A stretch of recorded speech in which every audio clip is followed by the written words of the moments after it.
What great honor and pleasure to welcome you back to the Davos community. This has been a truly historic week in the United States. 3 days ago, I took the oath of office and we began the golden age of America. My administration is acting with unprecedented speed to fix the disasters we've inherited from a totally inept group of people. Thank you. Thank you very much, Mr. President, for that very powerful speech. And I think you could hear the applause all the way from Davos to the White House. But next year it will be even better because then you can get the applause here in Davos. So we wish you welcome to our village next year. We hope to see you. Brian Moynihan, the CEO and Chair of Bank of America. Good afternoon, Mr. President, and congratulations, and obviously a eventful week for you and your family. So how do you think about the impact of all these orders and how fast they come out, and how you're going to balance them with that scorecard of being successful in both continuing GDP growth, bringing down inflation, and also having a good stock price appreciation for the American citizen? You've done a fantastic job, but I hope you start opening your bank to conservatives, because many conservatives complain that the banks are not allowing them to do business within the bank, and that included a place called Bank of America. They don't take conservative business. And I don't know if the regulators mandated that because of Biden or what, but you and Jamie and everybody, I hope you're going to open your banks to conservatives, because what you're doing is wrong.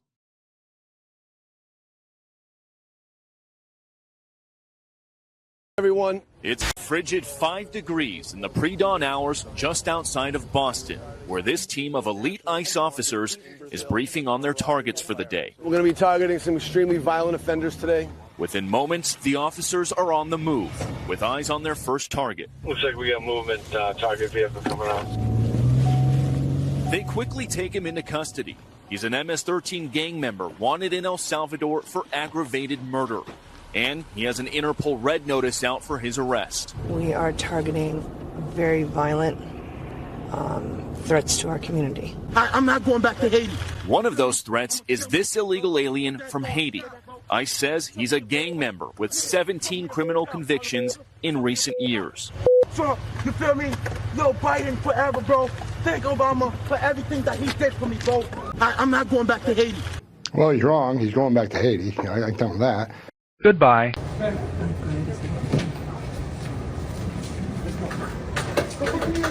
You got some warrant.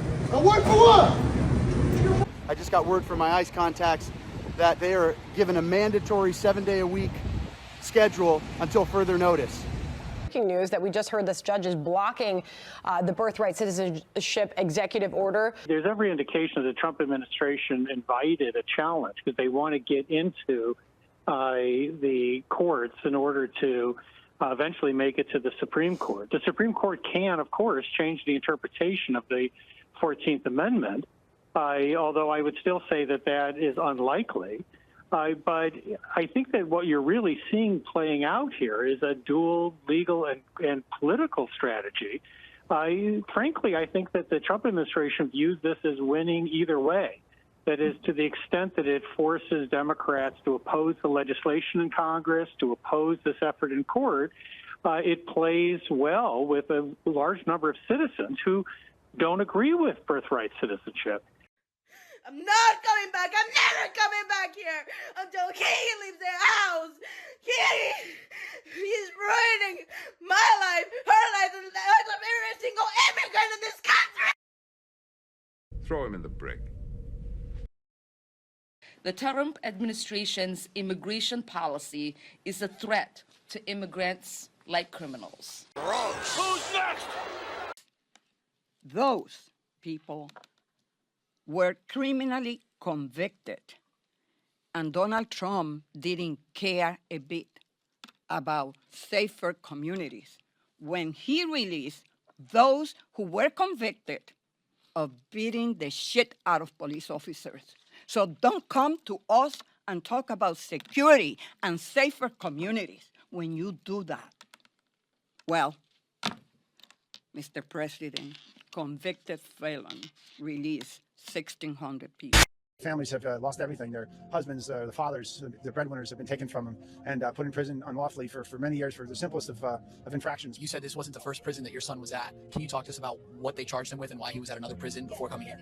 Sure. What they do is it's called diesel therapy, so you can't settle. So what they'll do is when they first picked my son up on January 16, 2021, they scooped him up and then they started taking him from prison to prison, sent him 202 days down in the bowels of the D.C. prison.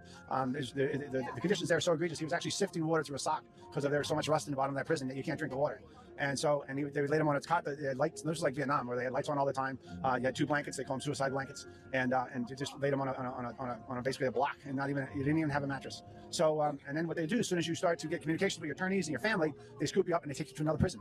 And then so you'll be there for 2 weeks. You're usually a week to 2 weeks. You're in solitary, where they're transitioning you into the new prison, and then you're there for, oh God, maybe 3 to 5 months. They ship you out again. And there was a time that 2 Christmases ago, we didn't know where he was for, like, I want to say almost 3 weeks. How is that possible? How come you can't, call his family? Nobody knows where he's at. When you can't talk to your attorneys, you can't hardly even talk to your family, and you can't possibly, make a defense. And then when you do get your attorneys, you talk to your attorneys, and then they scoop you up and they move you to the prison. All your notes and stuff, they take. So they know exactly what your defense is. It's like playing cards with your opponent looking over your back, you're looking at your hand. It's impossible to win.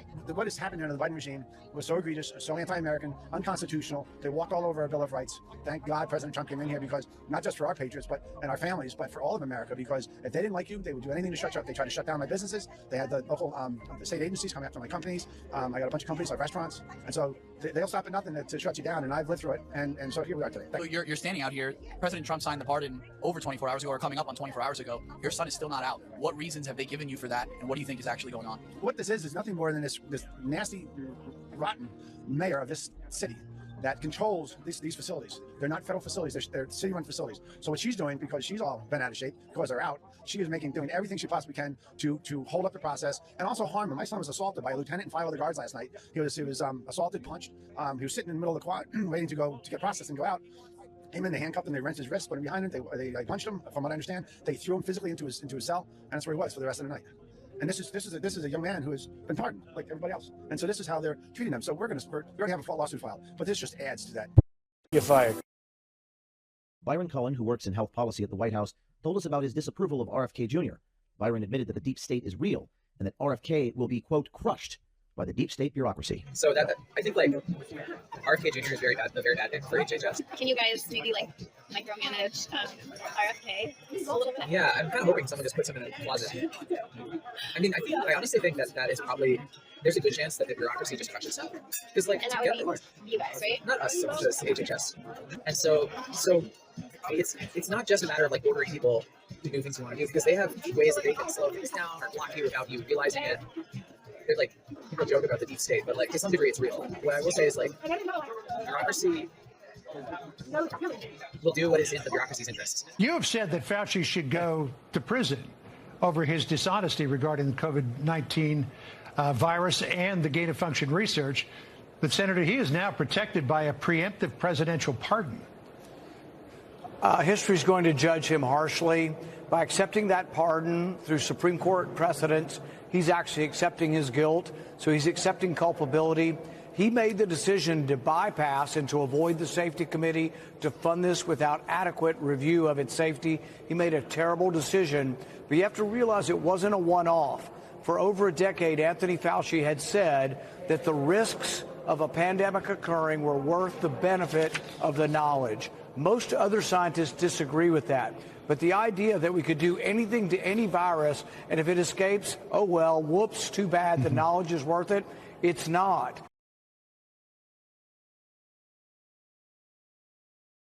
This is an executive order on AI. We're basically announcing the administration's policy to make America the world capital in artificial intelligence, and to dominate and to lead the world in AI. Do you want to say your name, your full name? David Sachs, AI and Crypto Czar. David is one of the greatest in the world at AI. Most respected, probably, there is. Yeah, this is the Crypto EO. We're going to be forming an internal working group to make America the world capital in crypto under your leadership. We're going to make a lot of money for the country. This is an executive order establishing a presidential commission, an advisory commission on science and technology. Good. Do you want to explain that a little bit? The basic idea is to get together top people from government, the private sector, technology industry, as well as educational institutions, to make sure that America maintains its leadership position with respect to science and technology development in the years ahead. Next, sir, we have a presidential memorandum encouraging departments and agencies in your government, including the Department of the Interior, to promote federal recognition of the Lumbee tribe of North Carolina. I love the Lumbee tribe.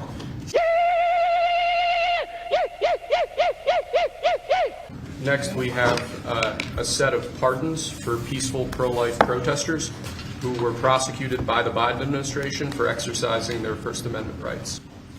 Do you know how many? I believe it's 23, sir. 23 people were prosecuted. They should not have been prosecuted. Many of them are elderly people. They should not have been prosecuted. This is a great honor to sign this. They'll be very happy. So they're all in prison now. Some are out of custody. It's ridiculous. Okay? Lastly, sir, we have an executive order ordering the declassification of files relating to the assassinations of President John F. Kennedy, Senator Robert F. Kennedy, and the Reverend Dr. Martin Luther King Jr. That's a big one, huh? A lot of people are waiting for this for years. And everything will be revealed. Give that to RFK Jr. Yes, sir. Mr. President, a U.S. judge temporarily blocks the birthright citizenship order. Do you have any reaction? No, obviously we'll appeal it. They put it before a certain judge in Seattle, I guess, right? And there's no surprises with that judge. Senators Collins and Murkowski have now said they will vote against Pete Hesgeth. Are you worried about his confirmation and your reaction? No, and no surprises there. It's too bad. You know, it's the way it is. Too bad. And when would you adjourn Congress to make recess appointments, Mr. President? Well, I'd take a look at that. I'd listen to John Thune. He's doing a fantastic job. We're moving along. The Democrats are trying to delay government, as they always do. They can't help themselves. Even John Ratcliffe, who's very, very strong, very popular, and liked by the Democrats. I guess he gets a lot of Democrat votes. That's taking a long time, and it shouldn't be taking a long time. They're maxing everything out so they can delay everything as much as possible. AIEO, just hours after you made that big Stargate announcement, Elon Musk tweeted that they don't actually have the money. Is that true? I don't know if they do, but you know they're putting up the money. The government's not putting up anything. They're putting up money. They're very rich people, so I hope they do. And I mean, Elon doesn't like one of those people, so. Are you worried that AI is going to replace many American jobs? Does that worry you? No, it's going to create tremendous numbers of jobs. It's going to also create a lot of benefits medically for cancer research and other things. It's going to have a huge positive impact. And, you know, we want to be ahead of China. We're right now way ahead of China. David Sachs is one of the all-time experts. You know, that people are amazed that you just met him. I don't know if he's still here. There he is. But one of the most respected people in that world. It's a world. It's a whole different world.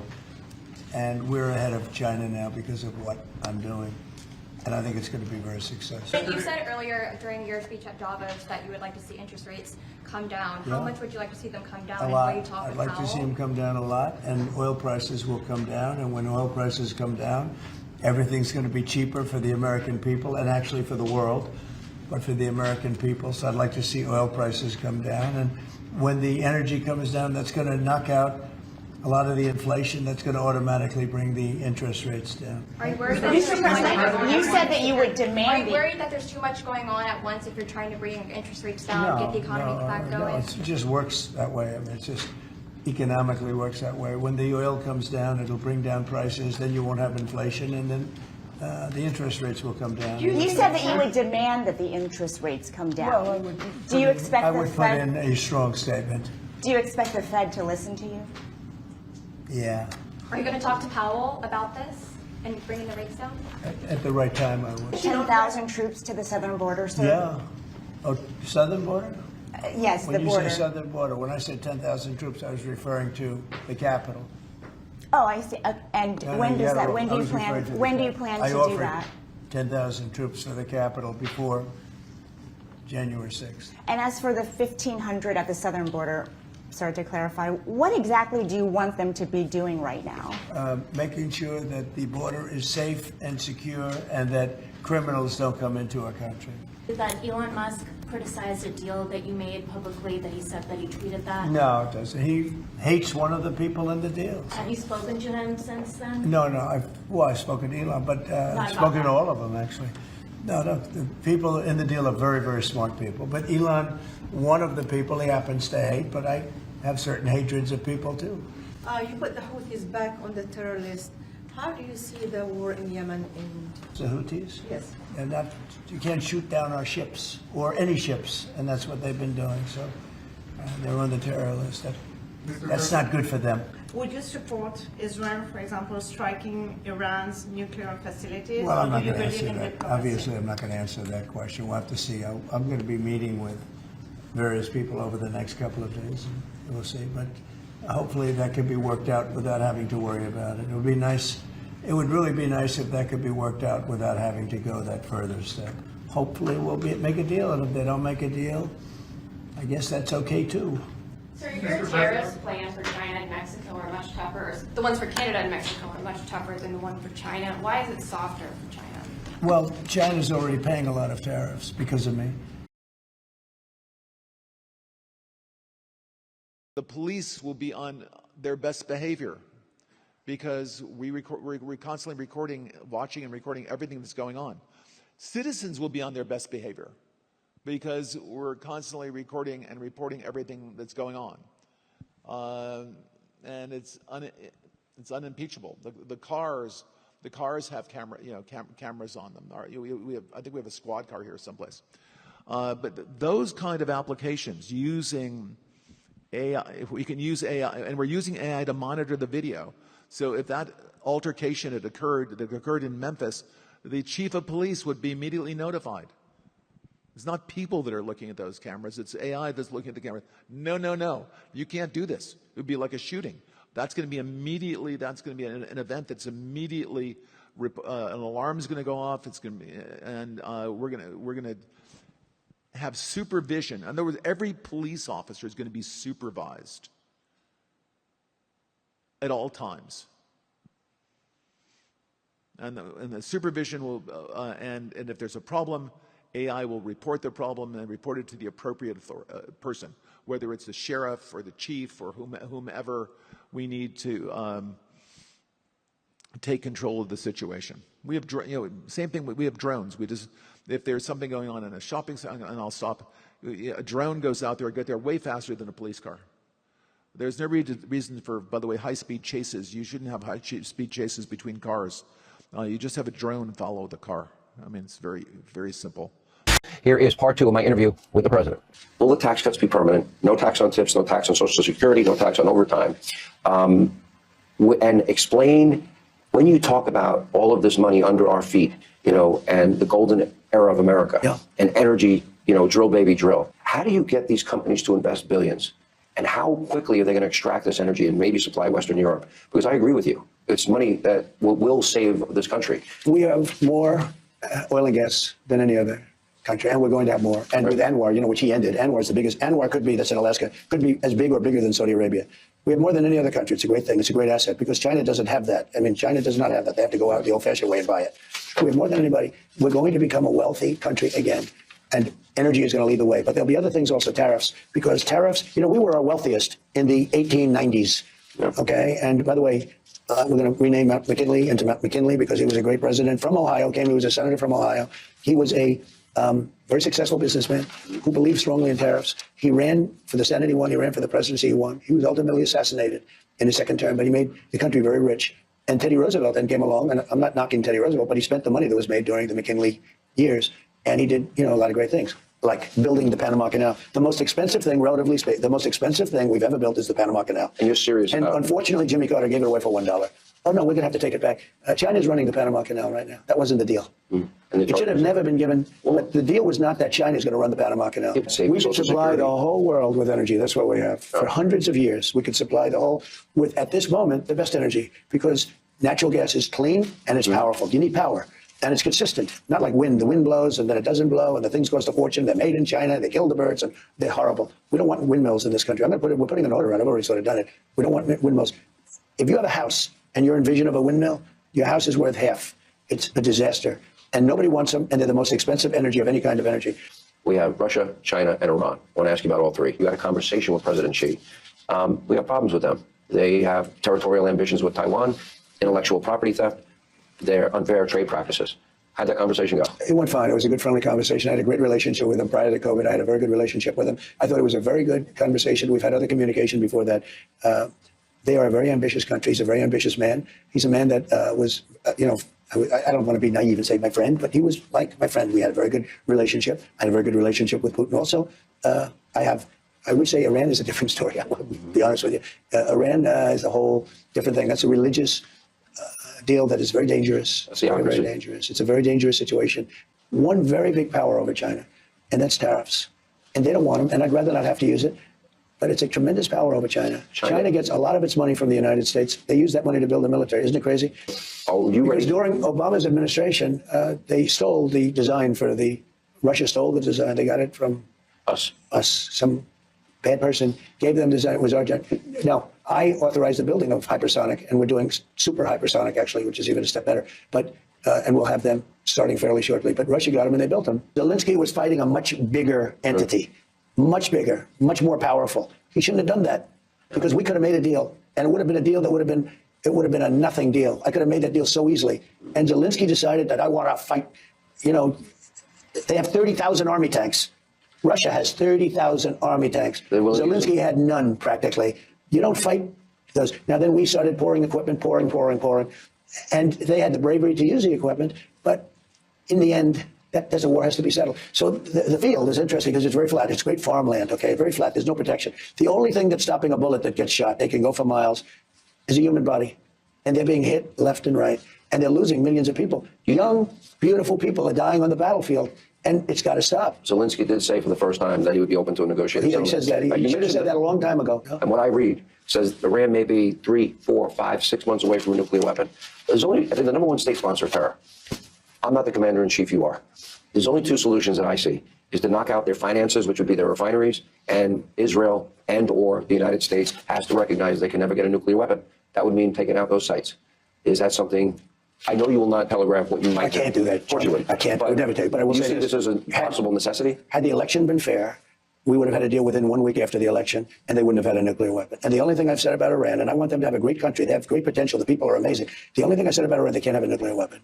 And they are religious. You discussed with them? They are religious. You trust them? There are ways that you can make it absolutely certain if you make a deal. Trust but verify. Deal, and you have to verify times 10. Yeah. But they cannot have a nuclear weapon.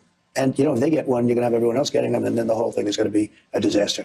The nuclear, I was dealing at the very end, I was dealing with Putin about the de-nuclearization of Russia and the United States. And then we were going to bring China along on that one because they have much less than we do. China, believe it or not, is much less. They will have an equal amount in 5 years, 6 years. They're trying to get there, unfortunately. But right now they have much less in terms of nuclear. I was very close to having a deal. I would have made a deal with Putin on that de-nuclearization. It's very dangerous and very expensive, okay, both. And that would have been great. But we had a bad election that interrupted us, and that's why I'm here now.